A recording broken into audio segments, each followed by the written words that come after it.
Y continuamos aquí en Buenos Días Wall Street y llegó el momento, señores, de por supuesto hablar con uno de nuestros expertos en economía. Y es que Wall Street cierra el año con una mezcla de optimismo, de ansiedad y también muchas preguntas en el aire. El mercado laboral que sorprendió con una desaceleración en el mes de noviembre, ese reporte de ADP que mostró una desaceleración también que fue inesperada y que algunos ya están interpretando como ese último empujón que necesitaba la Reserva Federal para poder recortar tasas nuevamente. Pero cuando la Fed está dividida, la Casa Blanca se mete en el debate y el mercado parece vivir pues su propio cuento de Navidad. Por supuesto, hay que preguntarse quién está llevando realmente el timón. Por ello, hoy está con nosotros Robert Kekia, él es el CFO de Benzinga, que como cada jueves que nos acompaña, está aquí para ayudarnos a poner en orden este rompecabezas de fin de año. Robert, bienvenido una vez más a tu casa Comercio TV. Un placer estar aquí otra vez. Les sentí la falta la semana pasada cuando estuvimos de Thanksgiving y un placer ver mi amigo Raúl adelante de la cámara hoy y no solamente siempre hablamos por detrás de la cámara. Placer verte. No, es un placer para nosotros tenerte acá, Robert. Sabes que esta es tu casa también. Y bueno, feliz Día de Acción de Gracia retrasado porque ya pasó, pero espero que también hayas disfrutado mucho con tus familiares y bueno, sobre todo comiendo bueno. Sí, gracias. Deseo el mismo a ti también. Muchas gracias, Robert. Y bueno, Robert, por supuesto, empecemos con el dato que acaba de sacudir al mercado. Hablamos de ese informe del ADP que mostró que las contrataciones privadas se enfriaron bastante en lo que fue el mes de noviembre, perdiendo 32,000 empleos.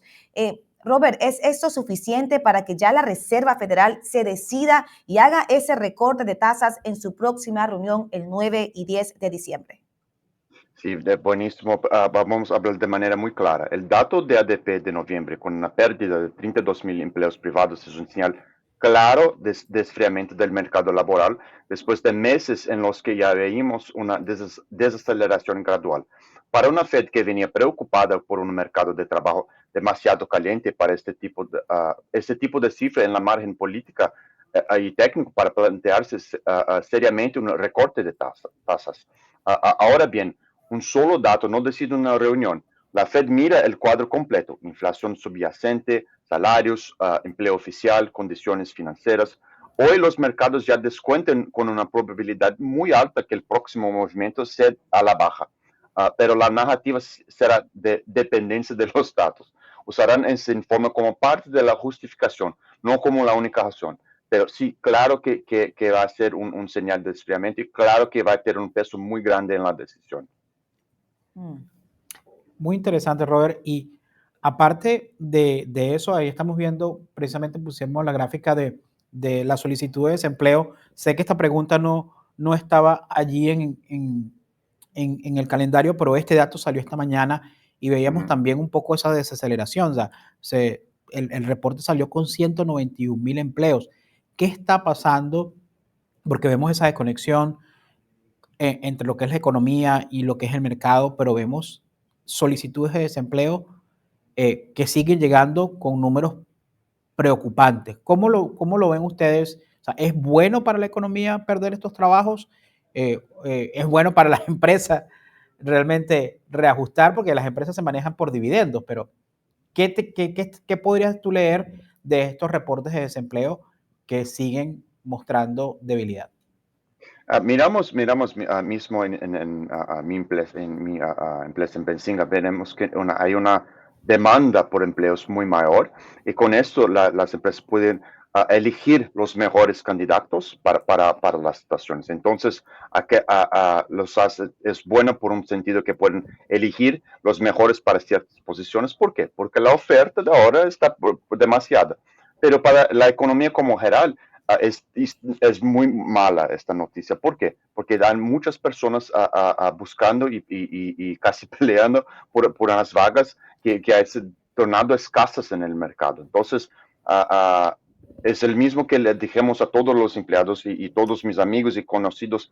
Si tú mantenerse empleado por hora es como un gaño a más para el próximo año. Entonces, quédate muy cauteloso para cambiar de empleo. No lo sales sin de otra cosa buena encaminada, porque por ahora está muy difícil cambiar y trocar por otra oportunidad con el mismo, los mismos bonos. Por ahora, el mercado debe mantenerse cauteloso, las personas para cambiar de empleo mantenerse muy, muy cautelosos, porque la oferta está demasiadamente escasa. Esto miramos los empleos más bajos, como mismo aquí en Nueva York, de blue collar y el trabajo más laboral, o mismo como trabajo para ingenieros, software developers y reporter que miramos en Benzing. Entonces, la mejor consejo por ahora, mantenerse calmo y mantener su empleo por ahora es la mejor condición que puede hacer. La mejor decisión que puede hacer, mantener su empleo, mismo si no podemos hacer aumentos en salarios para los próximos años, mantenerse empleado es la mejor decisión por ahora.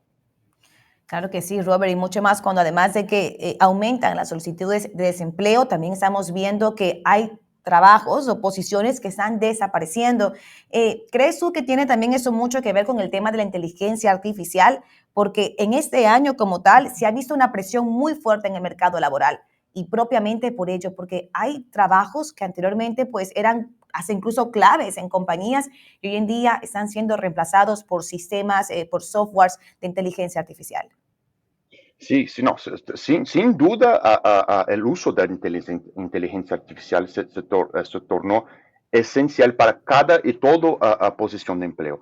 Mismo en el mundo corporativo, si tú no estás usando inteligencia artificial para educarse, para aprender, para aumentar su productividad, está haciendo algo errado. Entonces, digo con toda seguridad que y estimulamos todos en nuestro equipo para usarlas, pero usarlas con cautela. Entonces, hasta la producción de contenido, hasta la revisión, hasta las respuestas y confección de comunicación y productos para comunicación afuera y adentro de la empresa, debemos usar, pero siempre revisar con un ojo humano a todo AI, pero no es sin embargo, no debemos usar demasiadamente.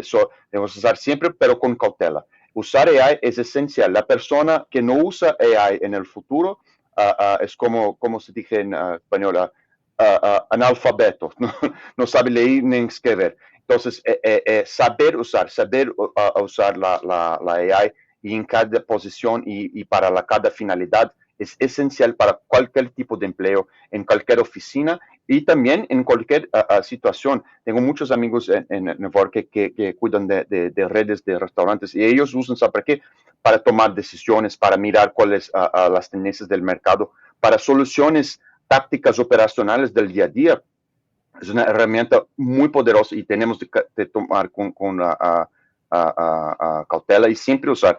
Hasta yo también estoy me reeducando con esto, estoy aprendiendo a crear mis agentes porque para mirar, para hacer otros ojos y oídos dentro de la empresa y mirar y cuidar de cosas en el equipo. Siempre produciendo y analizando y me alimentando de datos, de informaciones que usamos para tomar más decisiones. Muy interesante, Robert, porque obviamente, o sea, lo que estás diciendo es que si hay trabajos, de repente van a haber menos trabajos, pero las personas que tengan esos trabajos o en diferentes, sea un pequeño negocio, sea una gran empresa, ahora tenemos es más capacidad de tomar mejores decisiones de una manera más rápida y con mejores datos. Entonces, pero los que tienen que tomar una decisión importante también y que están viendo todos estos datos que están sucediendo, es lo que la Reserva Federal. Estamos viendo que en el interior de la Fed parece como que no hay una sola voz, parece que algunos miembros están mostrando cautela en si hacer este recorte o no. Vemos que este dato que salió el día de hoy, pues el ADP ayer con la caída de los 32,000 empleos, las solicitudes de desempleo con caída de 191,000 empleos. ¿Crees que realmente esto puede afectar y qué se espera de esa decisión clara? ¿Veremos más incertidumbre marcando el rumbo para antes del final del año en esta última reunión de la FED? Sí, sí, miramos que la divergencia en mensajes dentro de la Fed es casi una característica del régimen actual de comunicación. Algunos miembros siguen muy marcados por el trama inflacionario de los últimos años y prefieren pecar de cautelosos. Otros miran el deterioro del empleo y el crédito y piensan que mantener tasas tan altas por más tiempo ya no tiene sentido. Lo que probablemente veremos no es una Fed unánime y monolítica, sino una decisión principal. Por ejemplo, un primer recorte acompañado de un discurso muy matizado. Es decir, pueden recortar, pero al mismo tiempo insistir que no se comprometen con una senda rápida de bajas, dejando la puerta abierta a reaccionar si la inflación se resiste. Esa ambigüedad controlada es parte de su herramienta, es proposital, mantiene a los mercados atentos a los datos y no solo al calendario. Sí, es un juego de expectativas. Entonces, mantener esta ambigüedad es proposital, intencional. ¿Por qué? Porque así puede usar como herramienta para mantener todos atentos y poder cambiar y con eso impactar, tener un impacto mayor con sus decisiones futuras. Y mira que Robert, hablando de la Fed, ahora entra la política en escena. Scott Bessent, que advirtió que la Casa Blanca podría empezar a vetar presidentes regionales de la Fed. ¿Hasta qué punto eso puede, crees tú, comprometer ya lo que es la independencia del Banco Central en un año donde hemos visto pues cómo ha estado presionando a la Reserva Federal? La advertencia de Bessent sobre la posibilidad de la Casa Blanca empiece a vetar presidentes regionales de la Fed toca un nervio muy sensible, que es la línea que separa la política monetaria técnica de la política partidista. Los presidentes regionales participan en las decisiones de tasas y aportan visiones de distintas partes del país. Si su nombramiento se percibe como excesivamente politizado, la confianza en la institución puede verse dañada y el riesgo no es solo simbólico. Si los mercados empiezan a creer que las decisiones de la Fed responden más al ciclo electoral que al ciclo económico, por ejemplo, recordar tasas para favorecer al gobierno de turno, las expectativas de inflación se vuelven menos ancladas a las tasas de largo plazo, pueden subir justamente lo contrario de lo que se busca. Por eso la percepción de independencia es casi tan importante como la independencia formal. Por eso que estaba dejando en la última pregunta, es un juego de percepción, de expectativas, porque la confianza se mantiene basada en la percepción de independencia. Entonces, mismo si no sea tan independiente, pero mantener esa percepción es fundamental para mantener la creencia, la confianza en esta efectividad del apuntamiento y el casamiento, preocupación con el ciclo económico y no tanto con el ciclo electoral. Es muy interesante y es importante porque, claro, normalmente no estábamos acostumbrados a ver tanta intervención directa, digamos, de repente siempre ha habido una intervención, pero no tan vocal del el gobierno en la Reserva Federal, porque pues obviamente en teoría debe de ser un ente independiente, pero también eso va a cambiar el año que viene, porque sabemos que pues Jerome Powell tiene una fecha de caducidad. Ahora, moviéndonos un poco, sabemos que ahorita en diciembre pues se acerca este cierre de año, es impresionante, ya hoy es 4, o sea, ya estamos a 20 días o a 21 días de Navidad, dependiendo si eres latinoamericano celebras el 24, si eres más americano lo celebras el día 25, pero estamos muy cerca. Ahora, obviamente aparece este clásico que acá en Estados Unidos se llama Santa Claus Rally o el Rally de Santa Claus, pero mientras las bolsas celebran, estamos viendo números históricos, la economía real sigue lanzando señales mixtas. ¿Tú crees, Robert, que estamos viviendo una desconexión peligrosa entre ambos mundos? ¿Sabes? Que una cosa es la economía en la bolsa, pero una cosa son los índices en la bolsa de valores y otra cosa es la economía de la persona local, lo que siente el consumidor en su bolsillo. A mí me gusta mucho estas percepciones y creaciones. Sell in May, Go Away o Santa Claus Rally.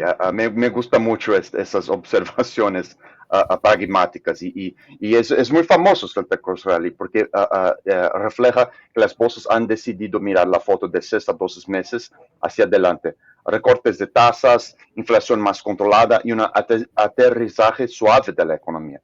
Mientras tanto, la economía real manda señales mixtas. El empleo se enfría y algunos sectores industriales sufren y el crédito está más caro. Eso lo notamos. Pero todavía no se ven los típicos signos de una recesión profunda. Y miramos que esa desconexión, esa señal mixta, no es nueva, pero así puede ser peligroso si el escenario benigno no se materializa. Hoy tenemos valoraciones en el mercado en muchos activos que presuponen que la Fed logrará un equilibrio casi perfecto, esfriar la inflación sin daño fuerte al empleo, o que es muy difícil de acontecer. Si en cambio los datos de 2026 muestran más debilidad que lo previsto, el ajuste puede venir después, vía correcciones de mercado más bruscas. Es como si la bolsa ya hubiera gastado por adelantado parte de las buenas noticias del año que viene.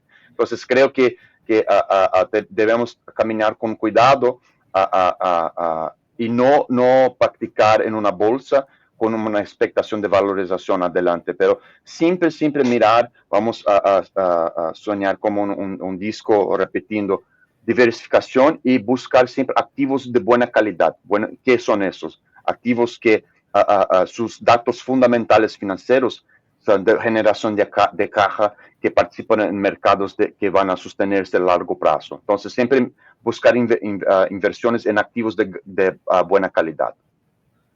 Y mira que también dentro del mercado, Robert, cada vez se habla más de una economía en forma de K, la hago al revés para que la vean los televidentes bien, donde algunos sectores se ve que están despegando, mientras que otros siguen en esa caída libre.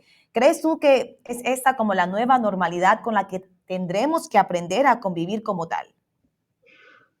Mira, esto es un tema que me toca mucho porque creo personalmente que esta economía en forma de K no es que es una normalidad, ya viene siendo a muchos años la normalidad en Estados Unidos. Y por esto, mi misión personal de ayudar que personas cambien del parte más bajo de K y del parte de abajo y cambien para arriba. Okay, esta es mi misión de mi vida personal. ¿Y cómo hacemos eso? Con educación financiera, con disciplina y, por final, con inversiones. Porque mi misión es que las personas se cambien y se busquen una posición de independencia. No es plata o dinero por el final o por ganancia. Es por independencia, es por libertad.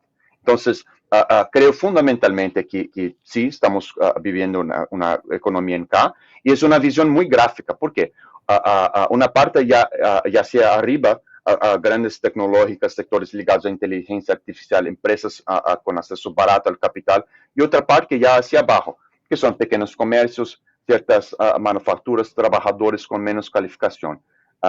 Y es un trabajo cada vez más difícil cambiar de parte de abajo para la parte de arriba. Y esa divergencia se ha acentuado mucho con la digitalización, la globalización y más reciente con el shock de tasas altas.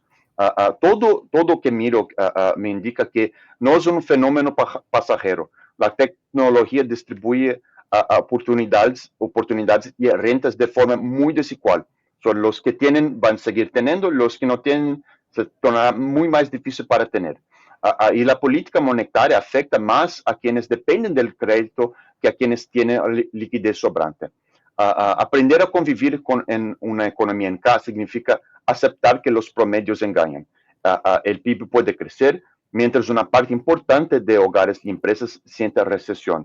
Para los gobiernos, esto implica diseñar políticas mucho más focalizadas para las inversiones. Implica ser muy selectivos porque no todo sube con la marea. Debemos sí monitorear y depender cada vez más y luchar por esas mejoras, pero cabe a nosotros, cada uno individualmente, tener la disciplina, no gastar más de lo que ganamos y pasito a pasito con disciplina, diversificación, acabáramos con inversiones y crecermos para dar libertad y seguridad y calidad de vida a nuestras familias. Excelente, Robert. Me Wow. gusta, me gusta mucho esa parte, o sea, Sí. ser inteligente en la forma de invertir y darle esa estabilidad a la familia, que a la final del día, yo creo que es el esfuerzo por el cual todos trabajamos a la final para poder llegar y dar una mejor calidad de vida tanto para nosotros como para los nuestros. Así Ahora, es. cambiando un poquito de lo que viene siendo la economía acá, hemos hablado mucho este año y creo que vamos a seguir hablando hasta el final del año y vamos a ver si el 2026 seguimos hablando de esto. Hace poco, Michael Burry, que fue ese mismo que hizo esa predicción del Big Short, de la caída de los mercados en el 2008, advirtió que estamos en medio de una burbuja en el mercado de inteligencia artificial. Esta pregunta te la hemos hecho acá varias veces y lo estamos analizando, pero ¿tú crees que estamos repitiendo la historia del punto com, pero ahora con chips y algoritmos? Buenísima pregunta y ya hablamos de eso muchas veces porque Michael Burry se quedó como Nostradamus del burbuja y miramos a una negatividad del mercado. Siempre él, gusta pensar en estas cosas muy dramáticas. Creo que hay un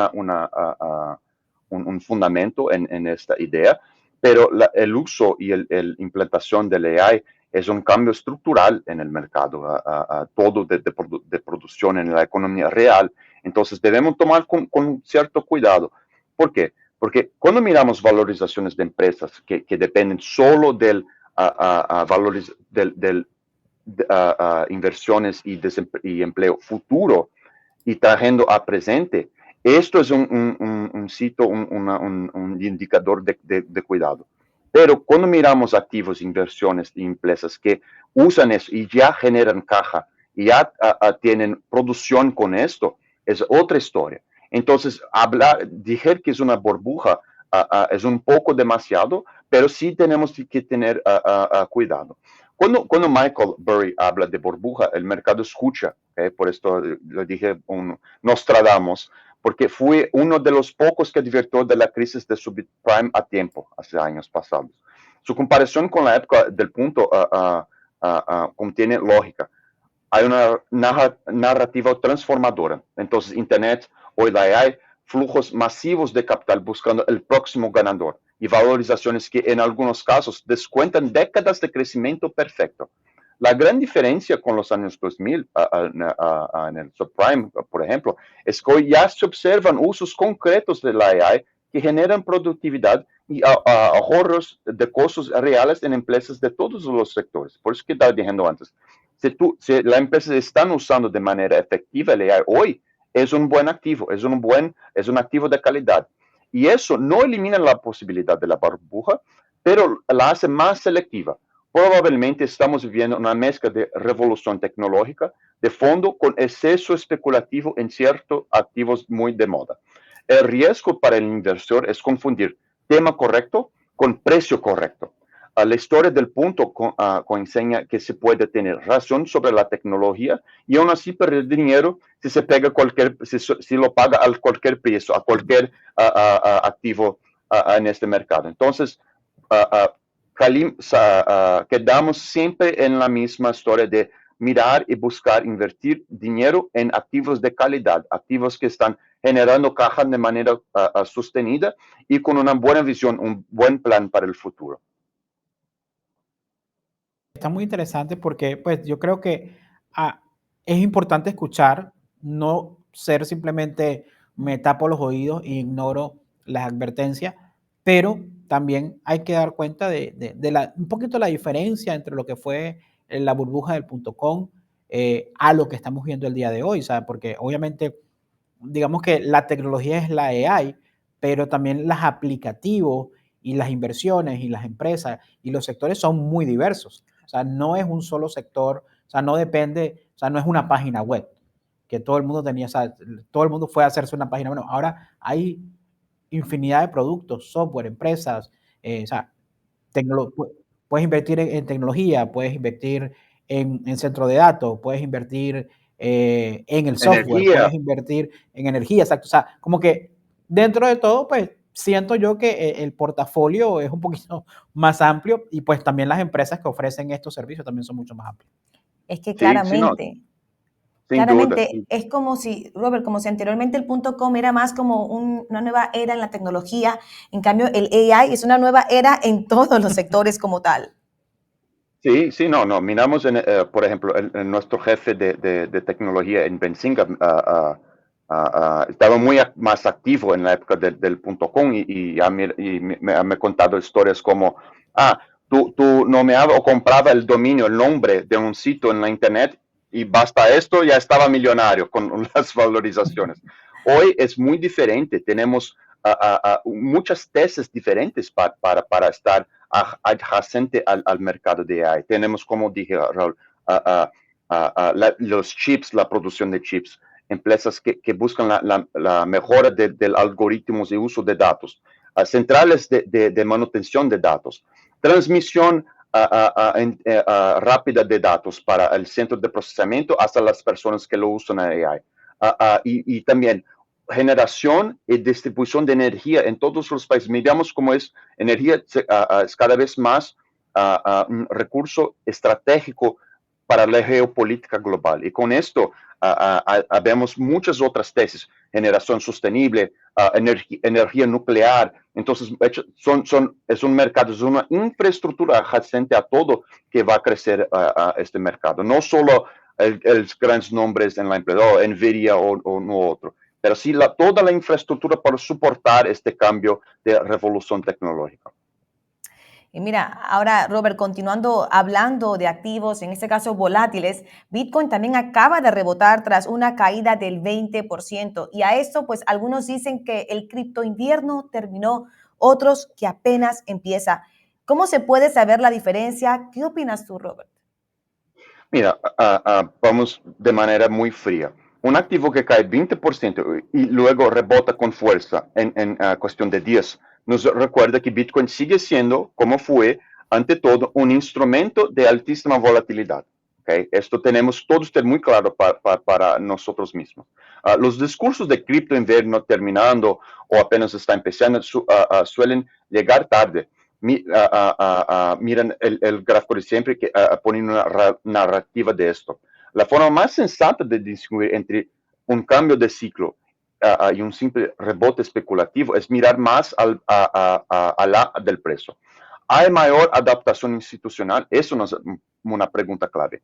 Si están aprobando más vehículos regulados para invertir en cripto, otro punto. Los bancos centrales están en una fase de recortes que favorece activos de riesgo. Se mantiene el interés de los desarrolladores y los usuarios de las redes subyacentes. Creo que esas preguntas nos dan una base para tener una visión si el cripto va a seguir siendo un activo de gran importancia. ¿Okay? Si la respuesta es sí en varias frentes, hay argumentos para hablar de algo más estructural y más largo plazo para mantenerse seguros. Pero incluso en ese escenario, Bitcoin sigue siendo un activo que se mueve en rangos muy amplios y cualquier inversor tiene que entrar asumiendo que es una montaña rusa para los retornos. Entonces, creo yo personalmente que es un activo interesante para inversiones, pero para más largo plazo. Si tú estás especulando para corto plazo en Bitcoin, es un juego con mayor probabilidad de pérdida. Entonces, creo que sí, miramos como un activo de reserva, así como el oro. Creo yo que en el futuro Bitcoin va a tener ese papel institucional, pero para el largo plazo, si tú estás queriendo que voy a mirar, comprar hoy y hacer swing trade hace una semana, es un juego muy, muy peligroso. Como dirían en los parques temáticos, eso sería, señores, no apto para personas con problemas cardíacos. Porque claro, o sea, a corto plazo, como decías tú, una caída de un 20%, luego una recuperación pues bastante pues, significativa la siguiente semana, es mucha volatilidad. mucha volatilidad. Creo que Bitcoin hoy tiene un papel estratégico. Deberá, en cualquier portfolio, deberá tener un chiquito, un papel en cualquier portfolio diversificado.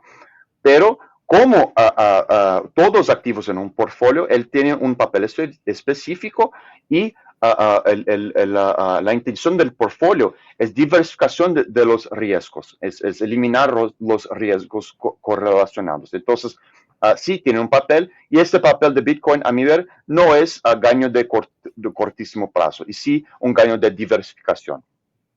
Bueno, y muy interesante porque si el equipo de producción puede colocar la gráfica de Bitcoin que la tenemos acá, porque esa analogía de la montaña rusa, en verdad, cuando tú ves la gráfica de lo que ha sido el año al día de hoy de Bitcoin, es interesantísimo. O sea, obviamente en este momento, después de esa caída del 20% que llegó a caer por cerca de los 83,000 dólares, vemos que ahora está en 92,500, más o menos alrededor de los 92,500, pero su punto máximo fueron los 124%. O sea, si pueden colocar la gráfica un momentito del equipo de producción para que la veamos, compartir mi pantalla y puedan ver lo que les estoy mostrando, también para que el público que nos está viendo puedan ver esta montaña rusa muy, muy interesante, de que literalmente, o sea, no es la primera caída que tiene Bitcoin este No. año. O sea, Bitcoin llegó a caer, de hecho, alrededor de los 76,000. O sea, llegó a caer mucho más de lo que nosotros estamos viendo. No sé si el equipo de producción tiene la gráfica, chicos. Pueden compartir mi pantalla. Vamos a ver. Ahí está la pantalla. Muchas gracias, el equipo de producción. Y ahí es lo que te estaba diciendo. Mira, si nosotros vemos, Robert, para abril de este año fue el pico más bajo que llegó a tocar el Bitcoin, alrededor de los 74,441 dólares más o menos. Vimos ese rebote que fue, pues, obviamente, el que compró allí se emocionó muchísimo porque vimos una que se disparó al mes siguiente y llegó a tocar por encima de los 111. Luego vemos bajadas normales y luego vemos ese pico nuevamente a los 122 en agosto.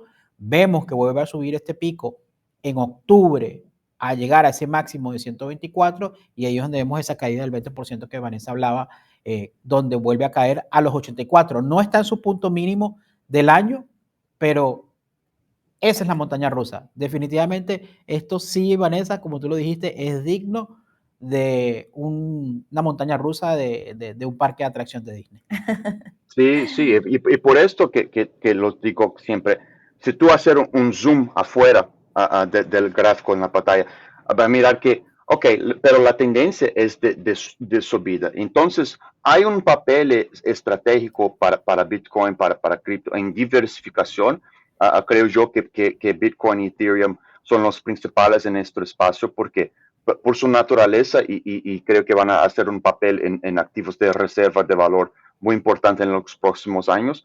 Pero si tú estás buscando, voy a comprar en la baja, más baja de abril, por ejemplo, a 70 y pocos, y vender a las 120 en septiembre, esto es imposible. Ninguém hay una crystal ball, una boja de cristal para saber qué va a acontecer. Entonces, porque buscar acertar esto perfectamente es imposible. Por esto debemos hacer creer en activos estratégicos de largo plazo. Por eso la tendencia que venimos es de crecimiento y va a ser el dollar cost averaging. Comprar siempre un chiquito que podemos, porque con eso vamos a capturar la tendencia de largo plazo. Excelente. Robert, como cada jueves es sumamente interesante estar aquí contigo, conversar, que nos des también tu perspectiva, ese consejo que también le das constantemente a la audiencia, diversificación, a todo lo que es a largo plazo, cuidar, tú decías, ¿no? No gastar más de lo que se está ganando y, pues, por supuesto, siempre darnos esa perspectiva tuya como CFO de Benzinga. Un placer estar aquí otra vez más. Siempre me siento en casa aquí. Y como hablamos de diversificación, es la etapa final cuando cuando tenemos investimientos. La primera etapa es la educación financiera, es solo debemos estar invirtiendo si estamos sin debt, sin cartón de crédito, si estamos con todos los pagamentos en día. Después hacemos una chiquita reserva, gastando menos lo que ganamos, y después con inversiones así estamos prontos para planear el futuro y y utilizar la diversificación para el crecimiento sostenido y constante. Excelente. Bueno, Robert, ahí está el consejo. Ahí está el consejo, lo anotó, ya sabe, hay un orden para todo. Robert, como siempre, un gusto tenerte aquí. Hasta el próximo jueves.